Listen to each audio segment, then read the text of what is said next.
In our part one of our special report last night, Race Matters, Policing by the Numbers, we showed how a group of plainclothes officers racked up hundreds of arrests, mostly of young black men, for petty offenses. It's the type of aggressive policing that can raise community tensions. Well, tonight we asked the major of that unit, is this an efficient use of police resources? Here's CBS 4 investigator Jim DeFede.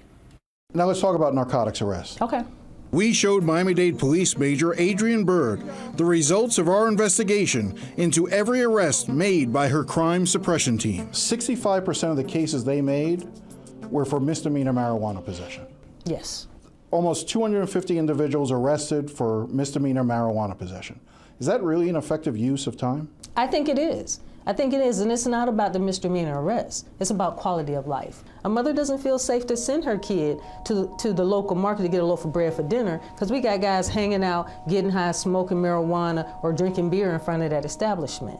It's about giving the appearance that these neighborhoods are safe too, for the hardworking people that live there. Between April 2014 and March 2015, police officials said CST members were involved in the apprehension of 6 burglars and 12 robbery suspects, and over the course of the year, helped seize more than 800 pounds of marijuana, a kilo of cocaine, and took 35 guns off the street. Is quality of life better? That's hard to put a number on. That's hard to say if it's better. We are constantly going to be enforcing those laws to make their quality of life better. While rapes, auto thefts, and residential burglaries were down in 2014, robberies, larcenies, commercial burglaries, aggravated assaults, and aggravated batteries were up.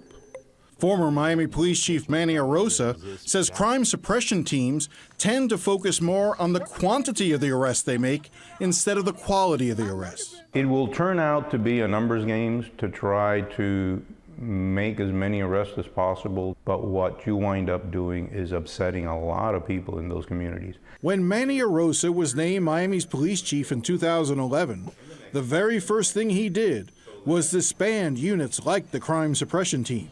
It's a lot better to use people in uniform, people in police cars, doing the same type of operations, but not necessarily going out and just saturating an area and harassing everything that moves in that area. Byrd said she understands the concerns better than most. Do you think it's happened to your son or grandson?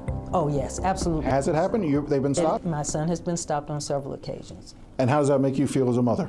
It makes me angry. It makes me angry because I know there wasn't reasonable suspicion or probable cause for the stop. Nevertheless, she took exception to the notion that her officers abused their power. We're not stopping everything moving. We know that there should be a reasonable suspicion to stop a vehicle. We found an array of cases in which the reason the crime suppression team stopped cars driven by young black men was for the minor offense of the driver not wearing a seatbelt. That may be true, but it is against the law. And that was CBS 4 investigator Jim DeFede. Byrd told us she has made changes to her crime suppression team. While they are still in unmarked cars, they will now wear police uniforms. She said they will also be changing some of their tactics.